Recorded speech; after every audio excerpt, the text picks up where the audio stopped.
Welcome to the Terrible Podcast with your hosts from SteelersDepot.com, where you can find all your latest and greatest Steelers news. It's Dave Bryan and Alex Kozora, always lit, talking Steelers. And now, here's Dave and Alex.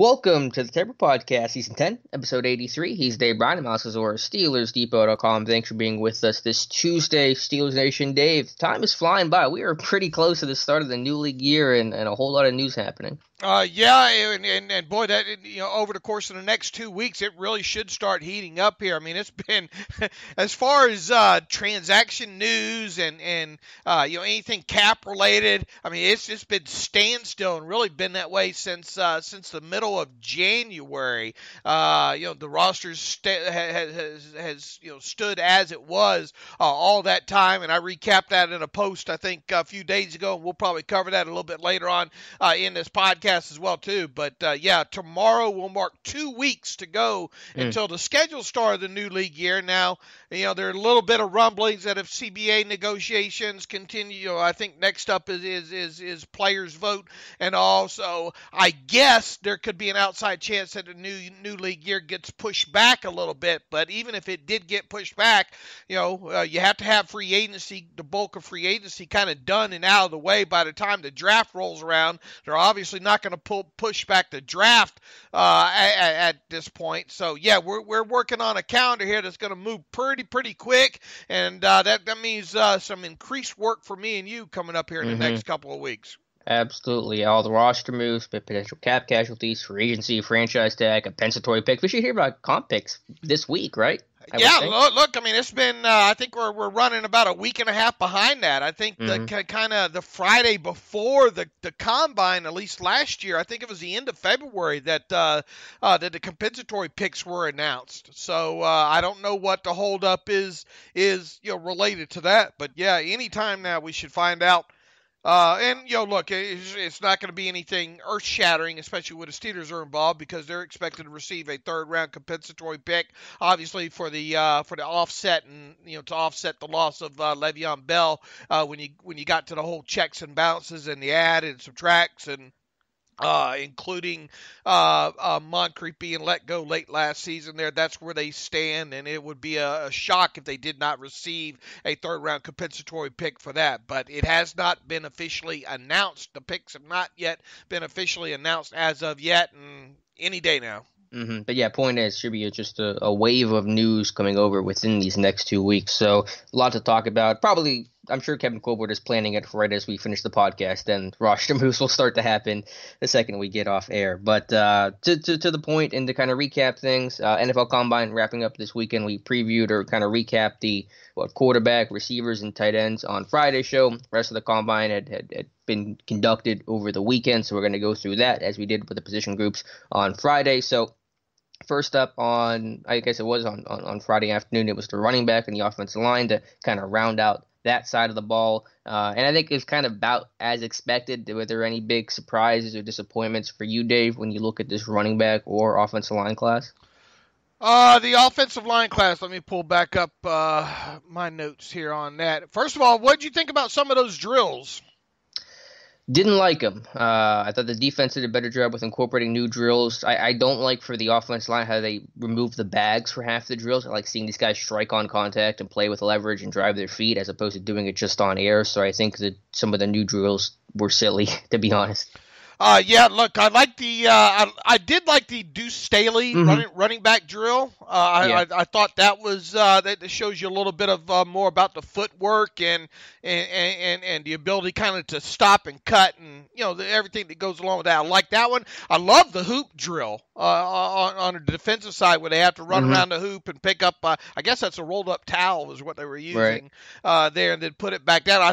I think you can make that drill even better by putting a little smaller hoop loop inside on each side there, so they have to drop the put that thing back down in a certain spot, because a few of them were just kind of tossing that thing down there. And look, if you do that, that shows just that maybe your bend. The whole idea, I think, there is to show your ability to corner and balance and ankle flexion and everything that goes along with that. But I like that drill. The one with the where they're hitting the bags, and then I'm fine with the pass rushing kind of moves and going through the slow bags. They could do without that spin move in there because there's just some of those guys that just that spin moves just not in their repertoire. Let that kind of stuff stick out on the film, and it easily does when you find someone that's successful with a spin move. But overall, that drill wasn't bad. I just could do without seeing the spin move in it. And then the Terrell Austin drills I thought were interesting. The additions that he added there as well. I think that's a good job of being able to show how defensive backs can kind of break on the football and drive and those kind of things. So those were interesting there. You asked about offensive linemen there overall. Wow, where do we start? Well, to the tackle class was as expected. At the top, it's a really strong tackle class. Absolutely, and you look at Becton and the Alabama or the Iowa and Alabama kid and Wirfs and Jedrick Willis. Boy, there's about 4 or 5 tackles in this class that in any given year you're thinking, man, I could live with that guy being one of the first ones off the board. Obviously, Joshua Jones been getting a lot of run up until the draft as well too. But I think you looked at Becton and the wingspan on him, and just the agility and the ability to move with a lot of these top guys. I don't think we were let down by the tackle class. And really, Kevin Colbert told us as much heading into the combine that this is a good group of tackles. Right. Of course, for Pittsburgh, not going to matter a whole lot. Those guys are going to be long off the board by the time the first round wraps up, let alone by the time you get to 49. So for the interior guys, that's obviously the main focus for Pittsburgh, and it's not a great class, and it rarely is. I saw more of the same from a guy like Matt Hennessy. I thought he had one of the better workouts. Did any of the other interior guys stand out to you? Boy, that Cesar Ruiz put up nice measurables and all like that. Obviously, when you get to this point in the process, you're not supposed to be surprised by the numbers. I hadn't watched enough of him to know whether or not I was surprised. But when you kind of reverse engineer this thing and work backwards, sometimes which we're forced to do because not seeing a lot of tape on prospects before seeing them at the combine. Overall, when you look at his age and what he did on tape at Michigan, and then you look at his P-Spark score, which I think rounded out close to 113, not off the charts, but up there, for sure.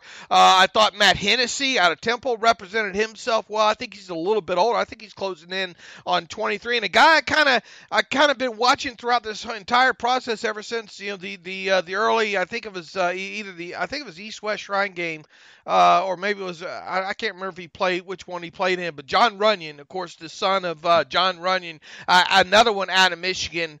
There, a guy that played, I think, mostly some left tackle there that might have to move inside at the next level. I thought he represented himself real well. Top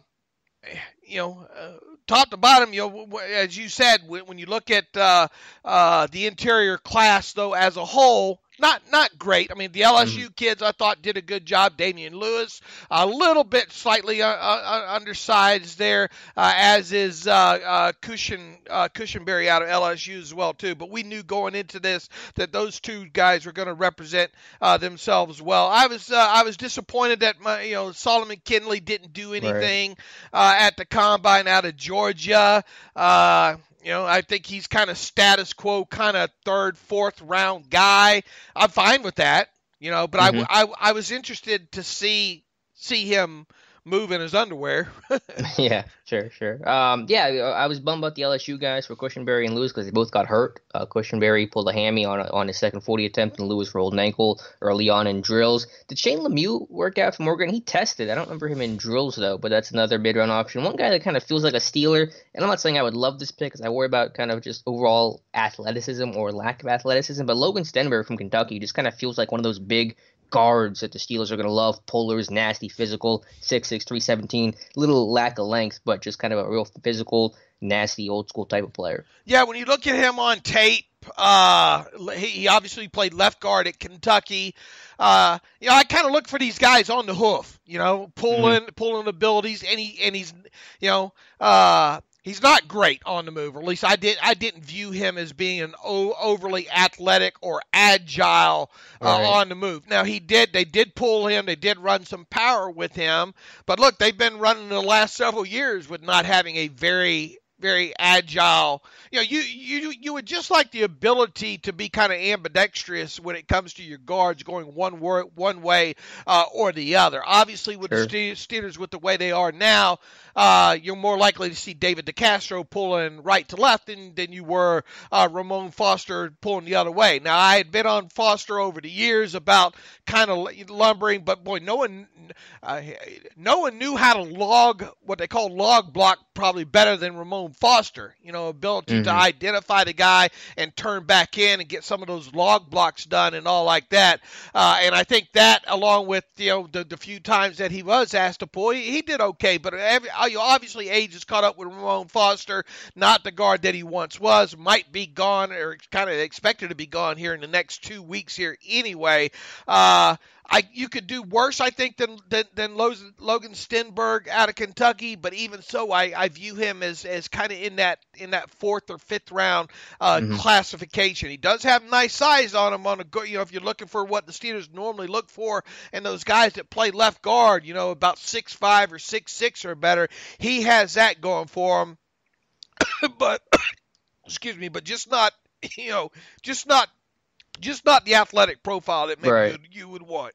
No, I agree, and that's going to be a concern with him for sure. But I just knowing kind of their overall makeup, they like their guys big, their interior linemen to be big, at least at the guard position. And I think he's got experience, and certainly he's got that nasty kind of physical, old school demeanor. I agree. We're talking fourth, fifth round. We're not talking about the pick at 49. Definitely not with Logan Stenberg. Just someone that kind of felt like a Steeler. Thought John Simpson maybe had a better day. I think he had played through an ankle injury through most of his this past year with Clemson. So another name to keep an eye on, kind of one of those bigger, powerful, lot of body strength kind of guys that kind of fits what Pittsburgh might be looking for. And a guy, Colton McKivitz, a guy out of West Virginia, a guy, I think he was at the Senior Bowl as well, and had a decent, I guess, as to be expected week there overall. He really did test well overall, and he's a little bit older on top of it. You could kind of see him maybe being one of those undrafted free agents that the Steelers bring in right away. Yeah, he's a little high cut, a little stiff, a little bit lanky at 6'6", 306. Has some versatility, played a little bit of guard, but mostly played a tackle for West Virginia. Yeah, later day 3 guy, not someone I'm super interested in, but we'll see what happens there. Jonah Jackson Milhouse, another guy to mention as well.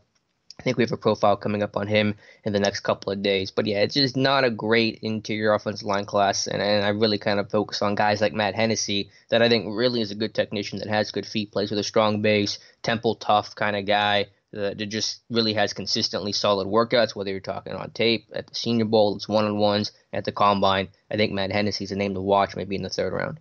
What about Andrew Thomas out of Georgia? Do you have you watched enough of him to project maybe a move inside with him, and maybe Isaiah Wilson as well too?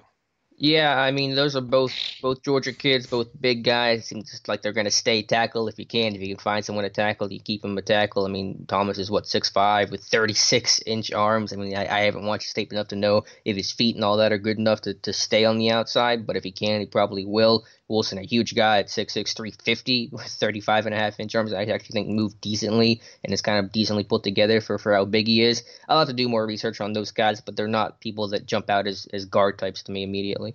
And Solomon Kinley, a guy that I've talked about as well too. I think he had some pretty decent measurements when he measured in there. Let's see. 32 and a quarter arms. I mean, those could stand to be a little bit longer. Those kind of things. 6'3". His overall size and his overall reach there, and the fact that no athletic profile on him. Obviously, he will hopefully work out at his pro day there. But another guy that I think I had him third or fourth round. That might be a little bit generous on him right now at this point.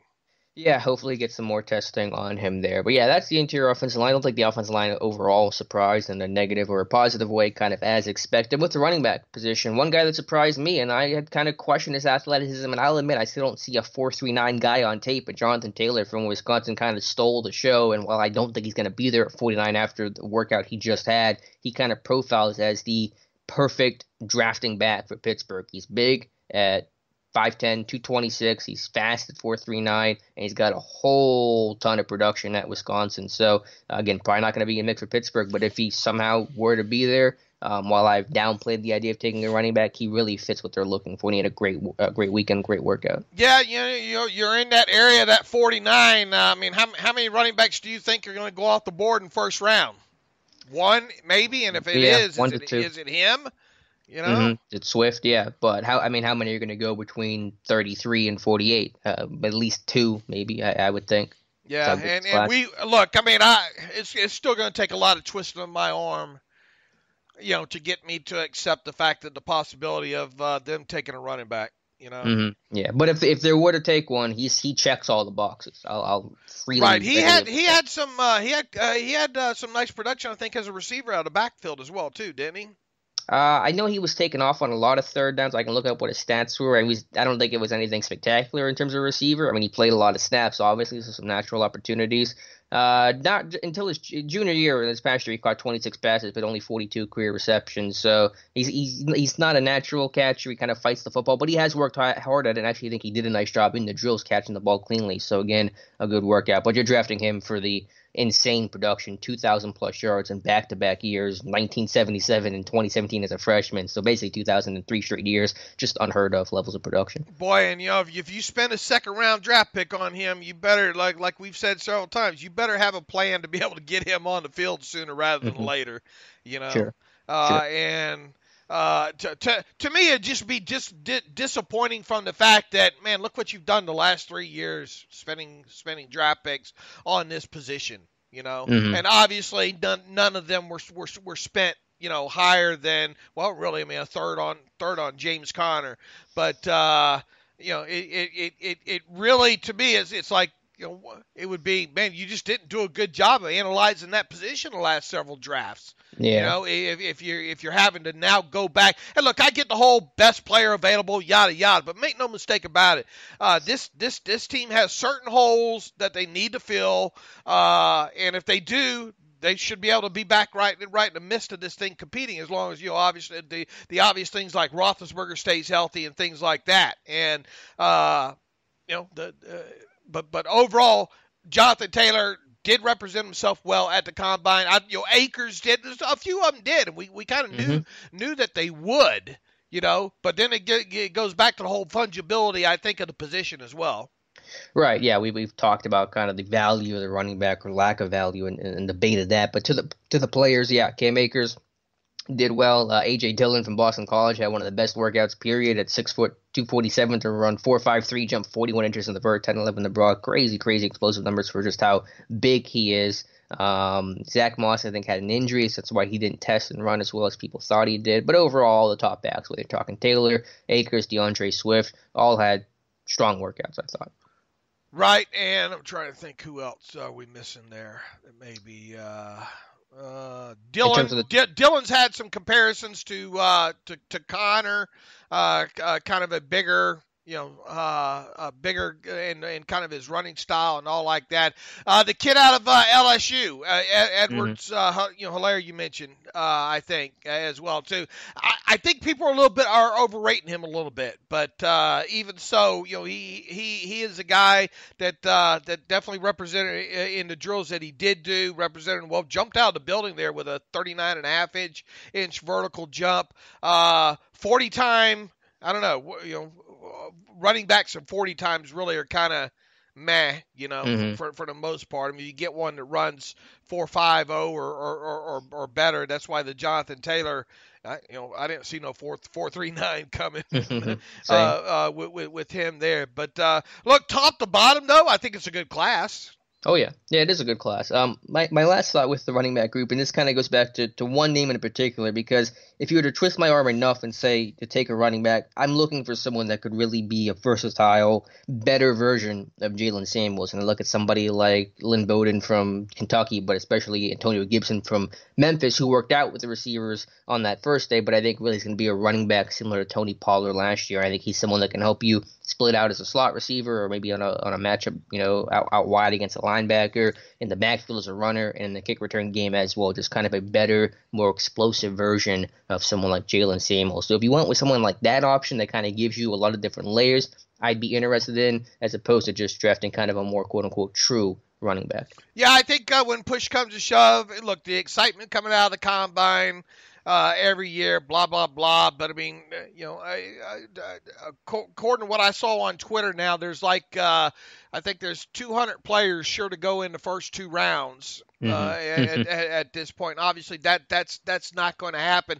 These guys get pushed down, and with this being a little bit deeper running back class and with the position, I think, not being valued overly high, I think some of these guys are going to get pushed down. Now, will it result in the Steelers possibly taking one? I mean, I'm not going to say it. They're not going to do it. But I think you found already, too, going through your mock drafts a couple of times, too. Boy, you sure wishes it sure would be nice if they had a couple more picks.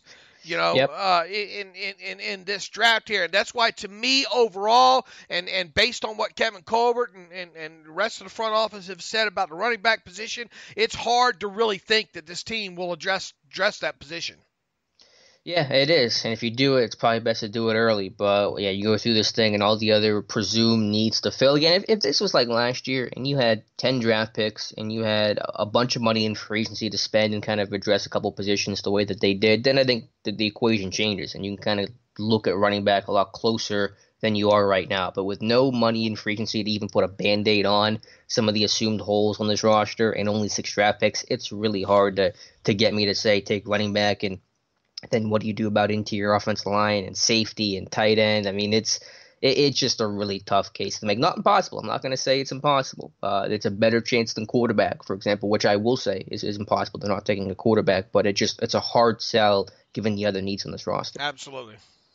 All right, let's flip over to the defense now, Dave, with the defensive line. It's an athletic interior defensive line class. I don't know how good it is, but of the 18 players listed as a defensive tackle, they average a 5.01 40 time, which is just absurdly good. And Neville Gallimore, I thought he was going to run in the 4.8, so he ran a 4.79, so a great time for him. Agility Jules might be a different story, but interior defensive line, I think you're looking at 49. Gallimore from Oklahoma, if he slips, that's the guy. If not, you're looking for kind of more of a classic plugger like a Devon Hamilton from Ohio State or Rashad Lawrence from LSU. Yeah, and a few of these guys, I think Hamilton coming out of this thing now, when you look at his profile and what he really is on the field, kind of pushes him down a little bit too, I think. You think? I think it's about the same. I think he was not going to test great, and you kind of knew that, and I'm okay with it. Where did I have him? 3rd round? I don't remember. I had him 4th round in my first mock, and I think he's still about in that. I think that's why I can't remember if I had him in a 3rd or 4th round, but I think he's 4th round across the board personally there. Yeah, that's fair. I don't know, Derek Brown. I think I don't think he tested as well as maybe people thought. Derek Brown out of Auburn. Mm-hmm, yeah, his 3-cone time was 8.2 too. He's still running it. So now that's a battle of tape versus testing with him, but he's going to be no worse than the top 20 picks. So not the conversation for Pittsburgh, obviously. Anybody a little bit further down there that kind of caught your eye, kind of bigger body defensive tackle, maybe. I mean, Lawrence out of LSU really didn't test overly in what he did do, I don't think, and really just looking at him move. I mean, look, you're going to have Javon Kinlaw obviously go off the board early. He knew it. You know, probably played a big part part, him not doing doing what he did there. Obviously, Neville Gallimore, who you've been high on ever since before the Senior Bowl rolled around. I think he's going to be that probably third round guy. Push comes to shove, early third round, later third round kind of guy there. But it does seem like this is kind of a top heavy group here overall. Yeah, with the day 3 guys, I really kind of circled on Hamilton and Lawrence. And they did not test well, but that's fine. They're interior pluggers. They're not going to test that well, especially compared to some of these more athletic under tackle types of guys. Maybe Lucky Fotu from Utah is a guy I want to watch more of. Had some decent numbers for his overall size, and obviously has a big frame at 6'5", 330. But yeah, I mean, it's hard to find some specific names. Someone like, and maybe this is more of a 4-eye, classic 5-tech, but Jason Strobridge from North Carolina, a little undersized for that position at 6'4", 275, with not great length. But he's always been impressive to me, whether you're talking at Mobile and in drills. He looked really athletic, fluid, even did some of the linebacker stuff, which he's not going to be a linebacker in the NFL, but just looked actually kind of decently comfortable in catching the ball going backwards, which is unusual, and ran a 4.89 with a 1.72 10 split. So that's a guy that I think will make it in the NFL. Probably not in Pittsburgh, but somewhere in the NFL. What about Ross Blacklock out of TCU? Yeah, he just came in a lot lighter than listed at 290. I thought he could be like a Gallimore, Hargrave, and maybe that's still possible, but the length isn't great. I mean, I like his tape. I like his burst. I mean, he tested like that, a 1.7 10 split, a 4.9 40 overall. I just worry about some of the injury stuff, the lack of production. He hasn't played a lot of football, truth be told. I mean, even in high school, like this dude, I think, has never had more than 3 or 4 sacks in a season ever in football, and that's a concern. Are your sack numbers going to suddenly go up once you hit the NFL? So I do like his tape. I do see him more as a real classic 4.3, 3-tech, under tackle, kind of a Geno Atkins type, for example, as opposed to kind of being more of a man in the middle and an odd front. But, is that possible for Pittsburgh? Sure. I just feel it's a little less likely coming off the combine. Yeah, there's about 3 or 4 guys that you say, okay, they kind of fit maybe as a Hargrave, at least long-term possible replacement, a guy that maybe you get on the field at least initially some during his rookie season, especially in base, especially as a 0 or a 1, kind of tech, and then see what they can do, outside there. Are they versatile enough to kick a little bit further out, as far as nickel type situations go? But who are those guys that you think fit that bill? Well, I mean, I think you've already named most of them. Yeah. The guys that fit over the ball. Yeah. So you're talking what Hamilton, give me the list just because. Yeah, Gallimore, Hamilton. I think the kid out of Mississippi, Ole Miss, is Benito Jones is one of them. Mm-hmm. Not many of them. Right. Yep. It is a little tough to find, but I think if you want to shoot for the stars and get that Hargrave replacement, you're looking at maybe hoping Gallimore to fall at 49. If not, then you're just looking at more of a plugger, 2-down base type that you can probably get in with one of those 4th-round picks. Well, obviously you don't. If you could get him in the 4th, one of those guys in the 4th round, the better. I mean, 3rd round, obviously the tops, especially the end of the 3rd round where the compensatory pick is. Because look, you're talking about a player that even down the road isn't going to be playing more than 50% of the snaps, maybe. Over the last 5 years, the Steelers have averaged 31.3% snaps in base. So you could assume about 300 snaps a season in a very rough way to estimate it. Right, and what I'm saying is, 50% max if they're able to offer you anything when it comes to sub-package, stuff.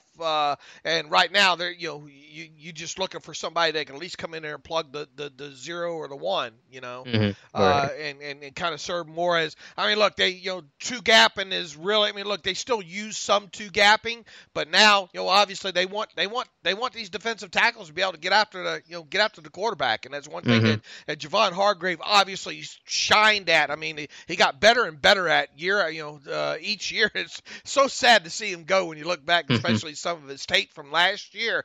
That's the kind of guy that you're looking for, and to kind of hit for lightning to strike twice like that, especially a little bit later in the 3rd round this time, is going to be tough to do with this class.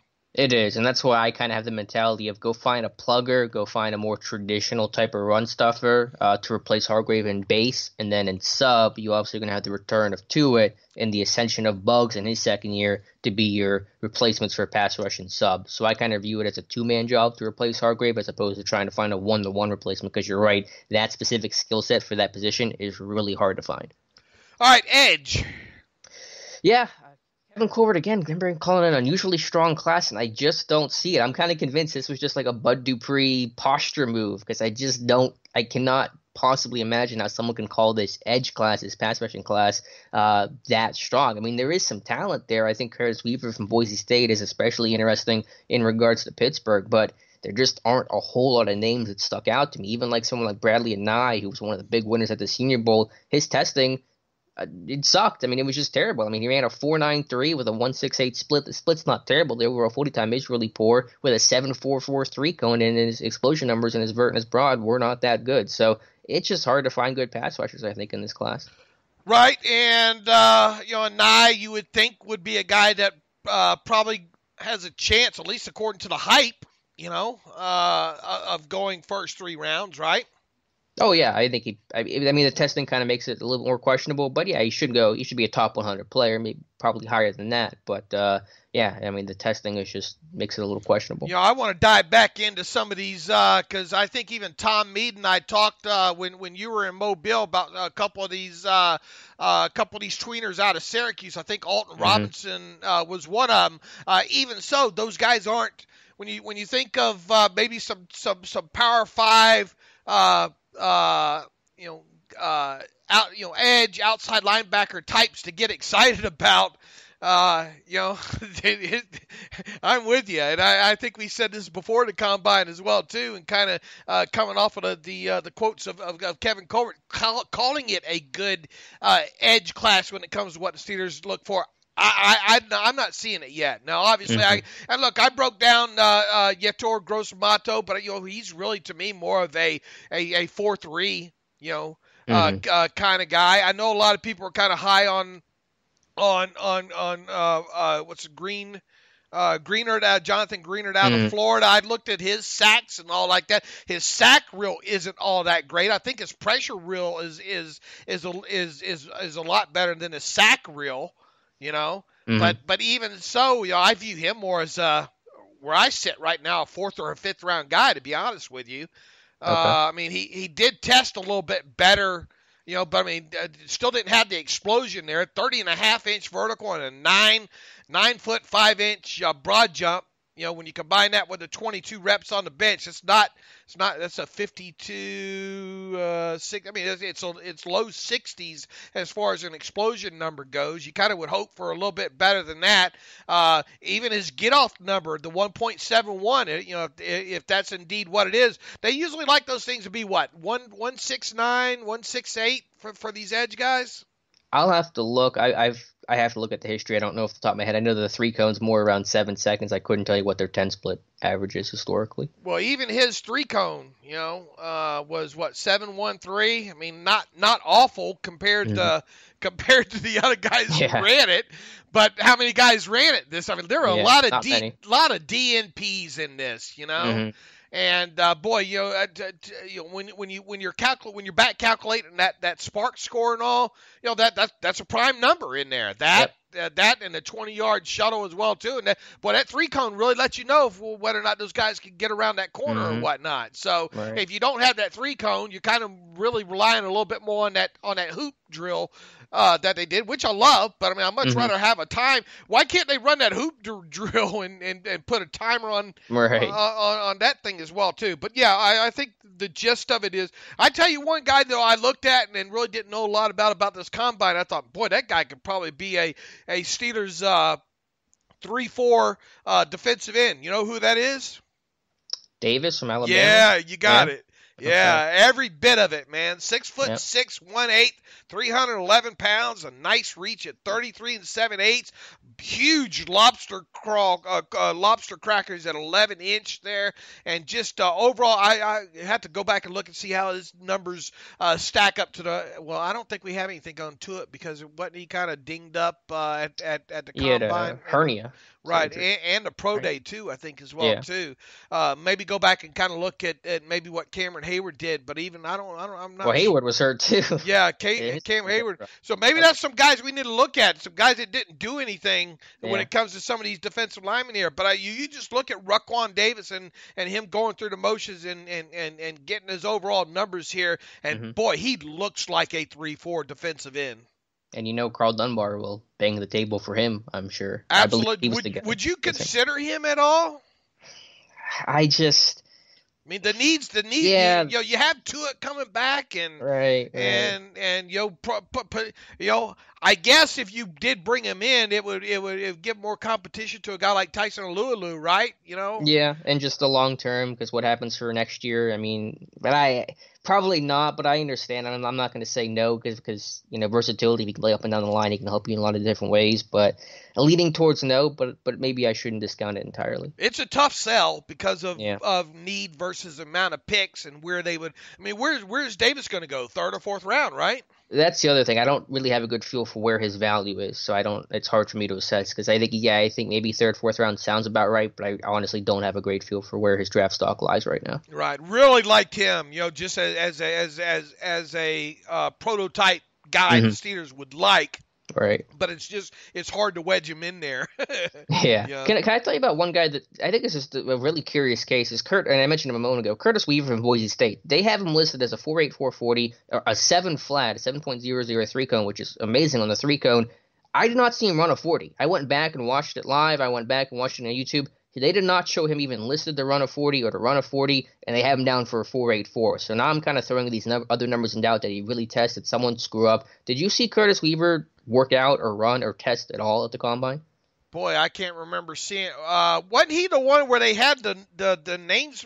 What was the group where they said, well, that wasn't that they messed up one group, a couple of runners in a row where they were showing the 40 time for one, and then I don't know. I've got it all recorded. Okay. I'll have to go back and look. And check. Because, I mean, there was Evan Weaver, and maybe there was some confusion there. I think I had my TV on mute for some of these 40s and was listening to the commentary, so I don't know for sure. But I did not see Curtis Weaver run a 40. They have him down for one. But if we assume these numbers are true and he ran a 7.003 cone at 265 pounds, that's excellent. And the Steelers love their outside linebackers to be big, whether you're talking T.J. Watt, Bud Dupree, or Anthony Chickolo was playing like 3-tech, and they moved him to outside linebacker when they drafted him. So he's got the size. So I think someone like Curtis Weaver and Alton Robinson from Syracuse are some guys to keep an eye on because they generally like these guys to be bigger and longer as opposed to more skinny edge rushers. That's a good question. I'm looking on because I watched because you can go on YouTube and watch all the 40s again. Right. NFL cuts them up, and he is not on there. I mean, it goes from I think Michael Walker to Evan Weaver, and Curtis Weaver is never listed, doesn't actually run. They don't show it, they don't mention it, and yet they have him down for a 40 time. So did they screw up? I don't know. Yeah, I think they probably screwed up there because I'm looking at some of these like Ken Lee Platt, the math bomb, who does those. He doesn't have anything listed for him in the 40 spot either. Corrected, Curtis. He's saying that Curtis didn't run the 40, removing it. Actually saw his score jump substantially. So maybe he's going to run that. We'll have to research that a little bit more. Right. But I don't remember him. I mean, it's hard to remember every single 40 that's run, but I don't remember him running it. And the only reason I bring that up is because did he really run a 3 cone then? And did he really test for those other numbers, or did they screw that up too? That's the question I have. If those numbers are true and he really had a 7 flat 3 cone, then that's great. It's just a little worrying because if they have him down for 40 time he didn't run, do they have him down for other numbers that he didn't actually test? And that's the question I have. Yeah. Some people are saying this is a guy that's going to run like 4.7 at his pro day. Weaver? Yeah. Yeah, I could see it.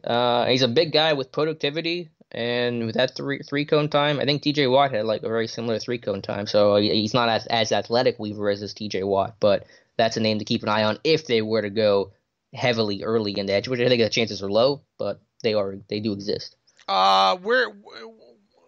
Where's Weaver's projection right now? 4th, 5th?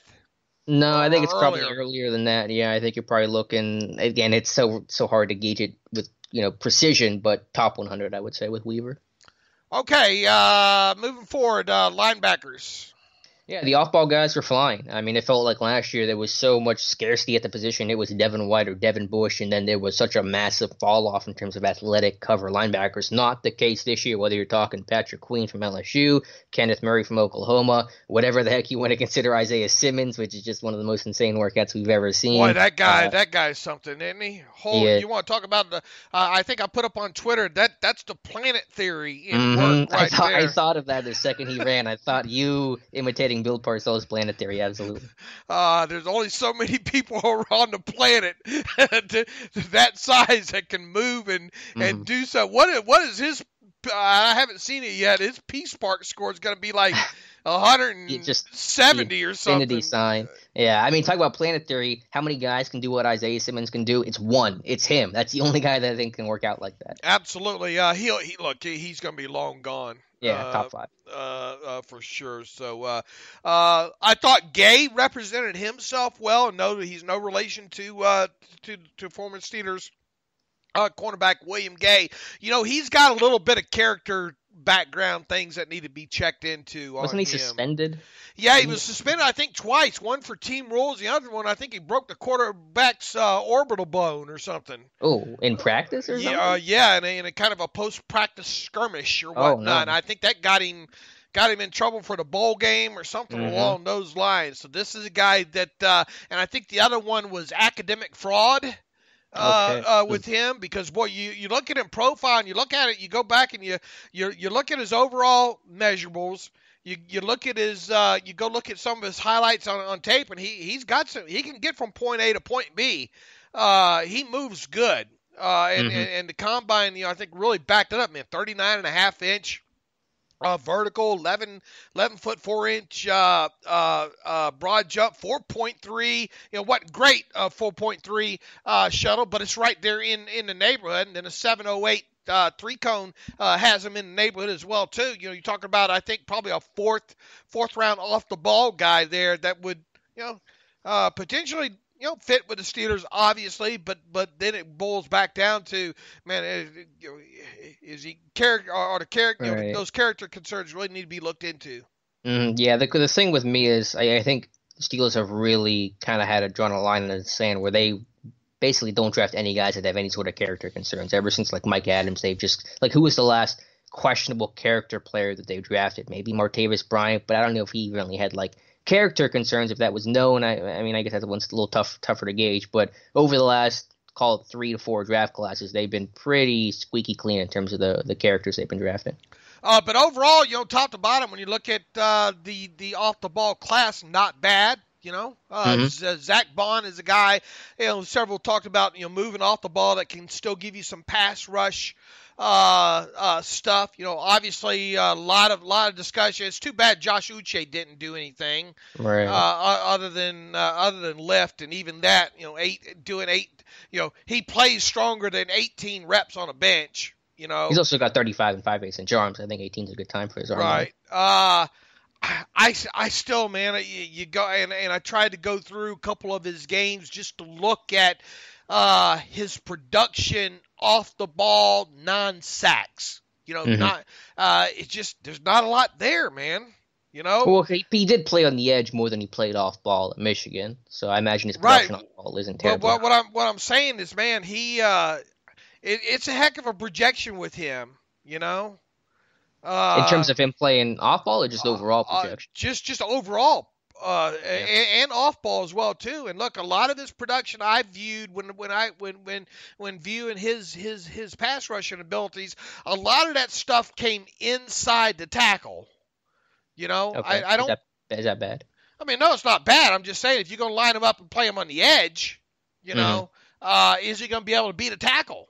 To the outside. Is he going to be able to win that way? And I just don't see a lot of that there. I also just don't see a lot of read and diagnosis as an off the ball linebacker. And look, I mean, the athletic profile is going to be there. And yes, he's got some bright spots on tape. Absolutely. I just think he's being overhyped by a round or so. Okay, that's fair. I wish he would have tested. I don't know if he was injured or he wanted to sit on his numbers, but I think that's a guy we're going to probably keep debating about. I mean, I think it's just the calling card with him is versatility and overall athleticism and the combination of rush and cover ability. And I think he had all those things in a blender, and those are all valuable traits in I mean, we're today's talking NFL. about a 1-year starter here, basically. Yeah, no, the concerns with him is overall build. He's pretty slight of frame. He's got great length for his size, but he's a fairly lankier, skinnier type of guy. And yeah, he was kind of a situational third down pass rusher. He got to play fresh and he got to play on the edge a decent bit and just kind of just pin his ears back. So can he be the complete every down type player? That's where you have to kind of make the fit work and make sure you're playing him off ball on early downs and then kind of moving him to a pass rusher on third down and obvious pass situation. So yeah, I mean, I can freely admit the concerns. You do not want this guy playing on the edge every single snap. He will get swallowed up by tackles. His run defense as an edge presence is going to be a question. So totally understand some of those concerns. What do you remember what Hassan Reddick measured in at? Wasn't he more like 6'3" or something? I can look it up. Wasn't he a little bit? Yeah, it's probably a similar frame overall to Uche, maybe a little bigger. Let's see here. He came in about the same, 6'1" and a quarter, 237, 32 and 3 inch arms, 4'5", 240. Yeah, about the same size. Right. And what about our boy from out of Memphis? Avery, Jannard Avery. Yeah. Because to me, Uche kind of profiles along the lines of both those guys. Yeah, I don't know what his size is. I can't find his weight and information. Wikipedia, so reliable it is, lists Avery at 6', 250. I don't know how accurate that is, though, to be honest with you. But I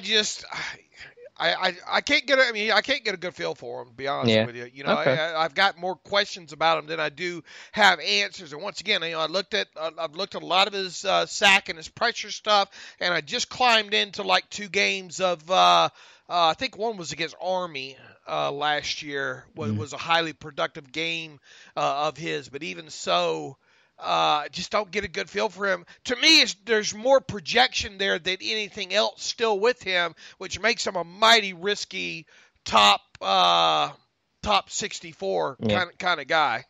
Fair enough, but I will say if the Steelers were to go with a defensive player at 49, if I had to choose one in terms of both what I think makes sense and what they would actually do, I think it would be Josh Uche. Okay. Or Neville Gallimore. I think those are the 2 defensive players. How shocked will you be if he drops out of, if he ultimately is after 90? I'd be pretty shocked. I think he's a top 75 guy, worst case scenario. Okay, so worst case 75? Yeah, I think. And maybe I'm wrong. If I'm wrong, I'm wrong. But I think he's a top 75 worst case. But you understand my concerns, or sure. Maybe not, or do you no, think I mean, you have you read my scouting report on him? I mean, I think I do a good job of listing. I'll go through his negatives of what I wrote in my scouting report on him in a second if I pull up my profile. It's been a while since I read it. But. Yeah, I mean, I did this back in mid-January. I mean, the negatives I have on him: slight build, offensive tackles tower over him, lacks functional strength as a pass rusher. Tackles aren't afraid of his speed to power and can sit on outside rush, rendering him ineffective. Too easily overwhelmed and overpowered at the point of attack, ends up on the ground too often because of it, struggles to disengage from blockers in the run game once tackles lock on. Rotational player who wasn't used in every down role, allowed to play fresh and primarily in a third down obvious pass rush role, may require position switch to have most NFL success. So I get the concerns, absolutely. I mean, there are valid ones, but I just think overall, is he an athlete? Can he rush a passer overall? Can he cover? Is he productive enough and high character enough and all that? And I think he checks most of those boxes. Patrick Queen's a guy I want to dig a little bit deeper into. There's some interesting tape on him, and obviously coming out. What'd you think about Chason? I mean, he didn't do much, but what do you think about his tape overall? About who? The LSU kid. It's a guy that I think is going to be like early in the first round, so I've not really even spent a lot of time with him. I think there's a battle between overall productivity versus athleticism with him, and he did not work out at the combine, so I don't have a whole lot new to add there. Trying to think that Joe Batchy. Have you watched any of him out of Michigan State? He's an interesting prospect. Yeah, I know Daniel's got a report on him that's going to go up in the next day or two. What do you like about Batchy? I mean, I haven't dug into him yet.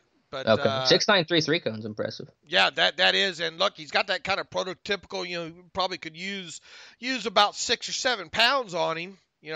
See how he moves, kind of, a little bit heavier there, but definitely profiles as if you were to draw up, and I'm sure you will at some point here in the very near future, getting back to what the Steelers look for, kind of stuff. I would think that he would be, he might show up in the inside off the ball linebacker group there. And then two other names for me to mention. Logan Wilson from Wyoming continues to have, I think, I'll give you a third name too. Wilson, I thought solid. Malik Harrison from Ohio State is really interesting. That I think is a more athletic guy than maybe some people thought, but can still run and thump, and run defense is kind of his calling card. And then Evan Weaver from Cal, just again spitting image of Tyler Medikevich. I think Kel Garrett too, just from a measurable standpoint, could obviously not a great 40 time overall, but the rest of his measurables really stack up there.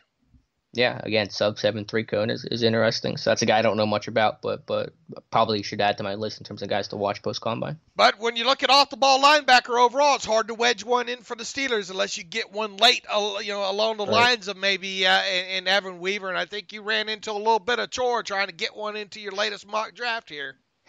Yeah, we'll talk my mock here in a second, but yeah, it's just tough with 6 picks. I mean, you would love to have at least, even if you had just 7 picks, one more to play with in terms of a 4th or 5th round pick, that'd be ideal. So makes it tough for sure. To go to the DBs with the cornerback class, not a position we expect this team to address highly or at all, but the cornerback class overall, I think it's a good class. I mean, I don't have a great way to encapsulate the entire group, but guys like C.J. Henderson and Gladney from TCU, I think had really nice days. Bassey running 4.46. I think some of those numbers that he put up out of Wake Forest were pretty impressive here. Henderson did what he was supposed to do. Obviously Jeff Okudah out of Ohio State. I don't even know why. Props to him for trying to. He banged his head on one of those drills, and Dion was hollering for him, just go home.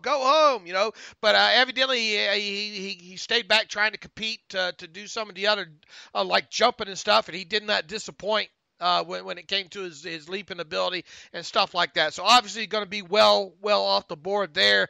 You just look at top to bottom, though, at cornerback position specifically, and assuming the Steelers, Tinder, Mike Hilton, and, they spent a 3rd-round draft pick on Justin Lane, and the band should be back together for the most part there at the cornerback position. It really would have to be a steal of a deal and a guy they really, really liked, I think, and possibly round 4 or later for the Steelers to address the cornerback position in the draft. Yep, I totally agree. Band's together. The only guy who's not in the band is Artie Burns, who's playing the wrong key for the last 5 years anyway. So, unfortunately, not going to miss him a whole lot. So, yeah, they could take a flyer late if the value presents itself, but not a position they're going to take. All that boils down to that's code for me saying I'm not spending a lot of time watching a lot of cornerback tape this offseason. But let's talk about a position we are watching pretty closely with the safety class, and we know the Steelers like their safeties to be very sparky, very athletic, whether you're talking Minkah Fitzpatrick, Sean Davis, Terrell Edmonds, and so that's the type of safety you probably have to key in on if you're Pittsburgh, and I'll admit, especially for a team without a first-round pick, it is hard to find a name that fits that bill really well. Yeah, not getting them early. Right. Yeah, I got a guy like Antoine Winfield early, but he's gonna go early before Pittsburgh picks. Right, and they while most people listening to this podcast aren't overly happy with Terrell Edmonds, it's not like they're just going to look. You're looking for a guy that I think that can give you some more of a dime profile than anything, right? Potentially. I mean, obviously Cam Sutton should still be in that role, but my fear is one injury can change the whole complexion. What if you lose Fitzpatrick or Edmonds? How do you replace that? I mean, how do you replace that high volume number of snaps with guys on the roster currently? And it's really hard to do that. And if you do that, how does it affect your ability to play dime and play all your sub packages? So overall depth is my big concern. I tell you one person that's not going to be. It's a guy that was in my first mock draft that, I knew he wasn't a supreme athlete. I knew he probably more of a later round guy there. But Jalen Elliott, I think he's still running his 40. 4.80. I think that might have been the worst 40 time of any of the defensive backs. Is that correct? I believe you're right. Yes. And because if a corner ran that, he might as well just forget it right now. Now, some of his other stuff, he was one of just a few safeties that ran the 3-cone, so it's kind of hard to stack that up. I mean, I guess his other numbers, they weren't bad. They weren't great. Yeah, they weren't enough to make up for running a 4.8 40. No, I mean, if Jalen Elliott is going to get drafted this year, it's going to be 7th round. I think kind of profile guy. Look, this is a guy that kind of struggled, had his moments, had his moments in coverage too when you throw on the tape there. So that I guess we shouldn't spend a lot of time talking about guys they won't draft. I mean, and Antoine Brooks Jr. Out of Maryland. I bet Mike Tomlin knows a thing or two about that Maryland kid. Yeah, I'm sure he's covered Dino Tomlin a couple times in practice, but 4.6, 4.40, 34.5-inch vert, didn't do any of the shuttle drills. I'm not seeing it. He's going to be a later round guy. Yeah. Yeah. The guys that impressed, Chin out of Southern Illinois. Boy, it's hard to find tape on. I think there are like 2 or 3 games out there on Southern Illinois and all. Go through the Senior Bowl footage. That's probably your best bet. Yeah. Now, obviously, look, I mean, a guy that him and the Lenore Ryan kid, Kyle Duggar, obviously you saw why those guys were All-Star game invites, and both guys I think represented themselves well against competition. Now the question comes: are these guys that you're willing to bypass the small school label on to get them early, because you're probably going to have to get both those guys by the end of round 3? Yeah, I'm thinking top 50, top 75 with both those guys. That rare blend of size, strength, coverage ability, overall supreme athleticism. It's interesting, for Pittsburgh, could that be a conversation piece? Maybe. I mean, probably not, just given safety's not the number one need, and also the small school factor. But yeah, both guys that made themselves a lot of money this week. Tanner Muse, I thought that was a linebacker running with the safeties there. I don't think he's going to profile what the Steelers maybe look for. But you want to talk about another kid that I don't know, maybe he needs to play linebacker a little bit more with them. But just an overall good athlete coming out of Clemson there. For him to move the way he did at his size, 6'2", 227, I thought he helped. He definitely helped his cause. He's going to get drafted. Team will find him at some point. Geno Stone maybe ran a little bit slower than what I expected. I was hoping he would run in the 4.5s, and he didn't. He ran 4.62, 33.5-inch vert, 9.8 in the broad. I like his tape. He's a physical, violent player, local product from Newcastle. Was kind of an underdog coming out, overlooked by all the PA schools, and goes to Iowa and had a really good career there. I just, again, from an athleticism standpoint for Pittsburgh, I don't see the profile that screams this guy's going to become a Steeler. Yeah, and I think you mentioned Winfield. He's probably going to be – he's a little bit undersized anyway, but a guy that definitely got some NFL bloodline in him there, a guy that can play down. Really scrappy guy. I mean, he really profiles like, boy, those are – him being – like his dad. His right. dad was a physical guy. He's the kind of guy that you say, boy, the Steelers sure would like that kind of guy. But the thing is how early is he coming off the board? Yeah, the problem is the Steelers are saying we like this guy. The rest of the NFL is saying we like this guy. He's probably going to be gone before Pittsburgh picks kind of a Bob Sanders comp. But yeah, in terms of athletic safeties, I mean, I kind of had a rough list just in terms of the overall profile without even getting to the tape. But Terrell Burgess from Utah, Kayvon Wallace from Clemson, L'Jarius Sneed from Louisiana Tech. I think there was one other name I had on my list. Was Metellus in there at all? He's kind of borderline, but it does kind of fit and being a Michigan man. But yeah, it's hard to find those really super. I mean, obviously Chin and Duggar, again, the conversation we had earlier, and they're guys I like that didn't work out. Ashton Davis, Brandon Jones from Cal and Texas, respectively, that have had injuries and have not been able to work out. That I do like their tape. I don't know how they test though, unfortunately. Well, the thing is, Davis and Delpit are kind of top of the class, right? Well, Delpit's interesting. Some people really like him. He's probably going to go before Pittsburgh ultimately. Davis could actually be there at 49 and maybe not a whole lot longer than that. And then Brandon Jones from Texas is probably a mid-round guy that I think has some good tape, but has had an injury dating back to prior to the Senior Bowl that's kept him out of all these festivities. Generally safety is kind of a position, though. You come out of the combine and it gets kind of pumped up a little bit at the top heavy, but by the time you get to the draft, a lot of those guys get pushed down. just by the nature of the position. Is this a position group where maybe one of these guys like a Metellus or a Duggar or a Chin, and boy, that athletic profile on him, that it's tough seeing him fall out of. Maybe he's there at 49, but Right. but not much longer after that. I agree. Metellus, I'm glad you brought him up. I mean, didn't run the best at a 4.55, but that's not a terrible time. But 36.5 inch vert, 10.4 broad, 6.94 3 cone at 5'11", we'll call it 210. I haven't watched much of anything on him, so. Well, I'm sure the Steelers have, watching Devin Bush, all last year. How much do you know about him? I saw him at the Senior Bowl. I don't have a grade. He's kind of a physical guy. I don't know what his overall level of productivity's been. Nothing that stuck out in super positive or negative ways with him, but I have not dedicated actual time. I probably should, though, in the safety class. Yeah, what do you know about Reed out of Georgia? Nothing, to be honest. But again, the overall profile, I know I said that a lot, but it just makes sense. You think Edmonds, Davis, Fitzpatrick, they all had whatever their spark scores were. They were fantastic. And 4.54, 40, 34, vert, 10.10 broad is decent, maybe. But I think generally these guys, if you have to go maybe with these safeties in Pittsburgh, it's probably a no. Generally, the athleticism so just on its face that you don't even have to think about it and say, okay, this guy's a great athlete, like, Kyle Duggar, Chin, those guys are just insane athletes, and those are the players Pittsburgh has been gravitating towards the last 5 years. Is this a position sort of like off-the-ball linebacker and running back where you could say, okay, it'd be nice if they get one, but if they don't, would we be surprised? No, because I think safety is such a need for depth. I think inside linebacker, you have options. Running back, you have options. Here's my question. It's week 2. You lose, Edmonds or Fitzpatrick the way you lost Sean Davis last year. What do you do based on this current roster? I don't think we know just yet. I think right. I think that is a position that will get addressed with a minimum salary player here in the next few weeks.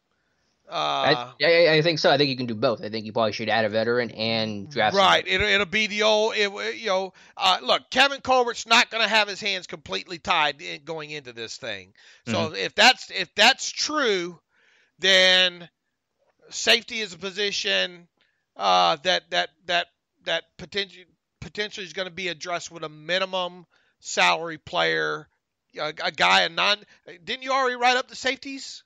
I did, yeah. My 6'8". Going to be one of those guys off that list that people wrinkle up their nose at, but makes sense that will kind of give them a level of protection going into the draft. Because once again, they're not going to just draft a safety just to draft one. And sure. We're already talked about this group ain't all that. It's top heavy. And it would have to take the right guy of probably about 6 of these guys falling to them in fourth round or later. Yeah, they're going to go ahead and sign Deion Bush from Chicago to like a 2-year near minimum type deal. That wouldn't hurt if he went that low, that wouldn't hurt my feelings at all. I'd go run out in the street if they did that. All right, and then they're going to draft somebody in the mid-round. That's kind of my feel for it. But again, safety depth is such an underrated need because there is nothing behind them. And yes, you could try to argue that, Sutton and Hilton could play safety, but they've only done that in sub stuff and a couple training camp practices. And then even if we grant you that and say, okay, Sutton or Hilton's going to play, safety, and the other one becomes your full-time nickel corner, then how do you play dime defense? You don't have a dime defender anymore unless Marcus Allen suddenly, rises like a phoenix from the ashes. So it's just, you got to have a safety depth. You got to have some better depth there. They ignored it last year. They're paying the price for it. They have to address it this season. What was, speaking of Marcus Allen, rattle off Marcus Allen's combine numbers. Did he work? I'm betting he did. I don't think he was as sparky as some of the other guys, but let's see if, he wasn't super, decent. Okay, let me just shut up and read the numbers here. 6'2", 215, 4'6", 340, 37-inch vert, 10.7 broad. So the explosive numbers were good. His 40 at the combine was not great, but what did he want to this pro day? They have a different time on him. That's something to be consider. You think? Just looking at the 40 alone. It's going to have to be probably a 4.6 guy or better, right? No, I generally go higher than that. There are exceptions. Obviously, someone like more of a mid-round pick in Marcus Allen, but you look at Sean Davis. What did he run in the 4.4s? What did Fitzpatrick run? He ran in the 4.4s. What did Terrell Edmonds run? He ran, I think, in the 4.4s. Certainly no worse than like late 4.4s. So I kind of look at 4-4s for a safety. All right. Even kind of later round guys, right? Well, if it's later, then obviously I think there's more exceptions. Obviously, Marcus Allen is. What's the limit? I mean, obviously Marcus Allen would have to be in that what the Steelers look for study. You right. know. Yeah, I will have to put that together because I don't know for sure. Actually, they didn't draft one last year. I could probably look up my old one Right. and see what the numbers are. But I just know, generally speaking, they like those sparky type of guys. Right. Well, generally across the board in any position, yeah. you might as well go straight to the top 30 sparky players. I don't know if I have one on safeties because I don't know if they've drafted enough guys because I know the list was actually kind of thin. Anyway, I'll get that for some other time. But I just know with their top round guys, they like guys that are really good athletes. All right, top to bottom overall, not a bad combine. It didn't wear on me too bad. I thought they moved it along good enough. And look, me being in West Coast time, that thing was done fairly early in the afternoon. Whereas you was probably a little bit later there. I thought they did a good job of getting did a better job of getting some of these times up, like the 3 cones and the verticals and stuff that you're in that they don't show you on TV. The stuff they got up. I thought overall, top to bottom, it was a good combine. I still come away tight end position. The further I get away from the combine, I really not big on the tight end position. And I've said that right from the get go. Yeah. Now you have. I understand. And also, by the way, kudos to Rich Eisen for raising almost $800,000 for St. Jude's and running under a 6-second 40. So awesome cause and great job to him. Absolutely.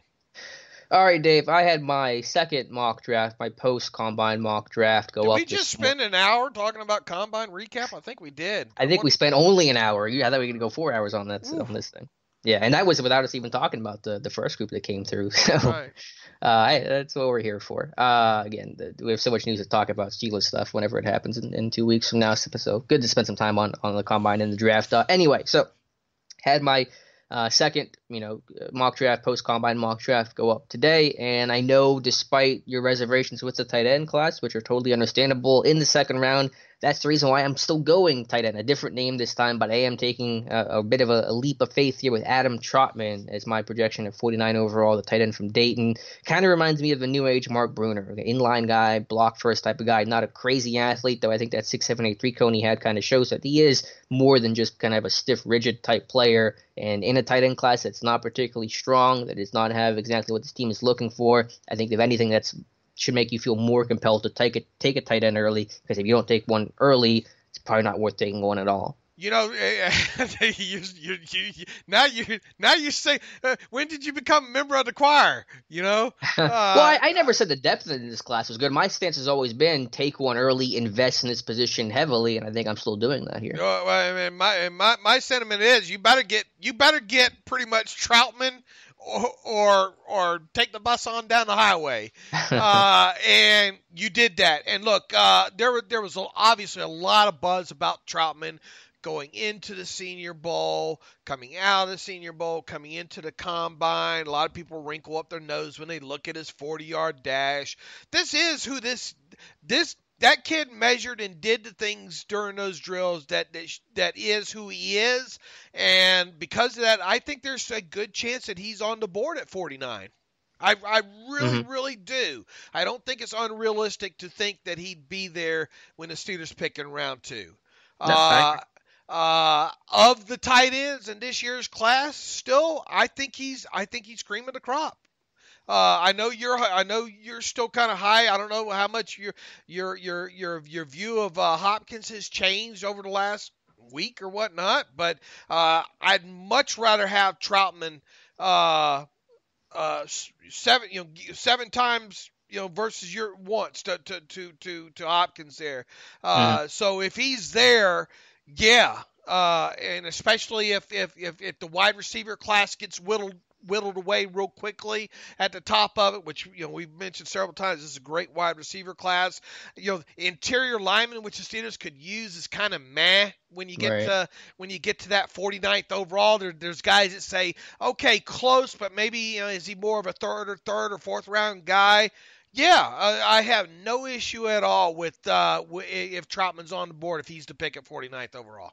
Yeah, the biggest I think concern is just do they do the small school dance, and they're going to have to show a lot of interest in him in the pre-draft process. Probably going to have to come in for a visit, I would think, because I doubt they're going to go to Dayton to watch him unless he's going to be at like Ohio State's pro day for a bigger showcase. But obviously the history there of them taking not only a non-power five guy but a sub FBS guy. A lot of history against that, so this could change, but I think this one fits well. What day is the Dayton? Do we have a Dayton Pro Day date? I can't remember if I wrote that down. Let me pull up because you just posted the list yesterday, right? Of Yeah. the schedule. Let me see if they have Dayton listed. It is on March 25th. And the Ohio State Pro Day is, let's see, what's going on March?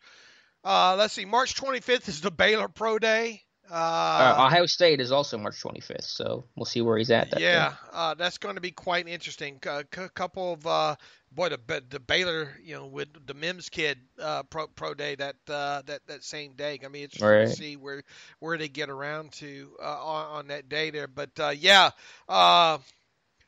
I mean, if you're going to go non-power five, that's the kid. Mm-hmm. That's a good way to put it. But again, they're gonna have to bring him in for a visit or have to be at his pro day or something for this to stick, I think.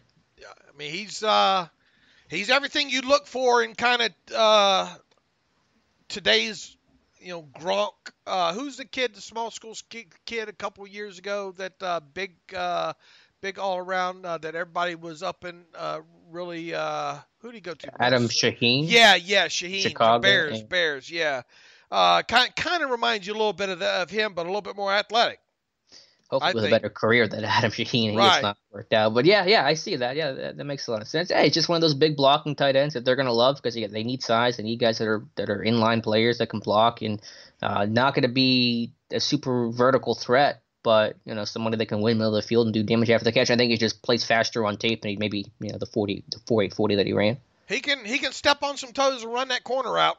Mm-hmm. Absolutely. All right. So third round, and this might be a bit of a conservative estimate for where this guy's going to go, but after going small school power five, or non-power five, I had to go with a power five guy. So I went with Lloyd Cushenberry the third, the center from LSU, for my round 3 assumed comp pick for losing Le'Veon Bell.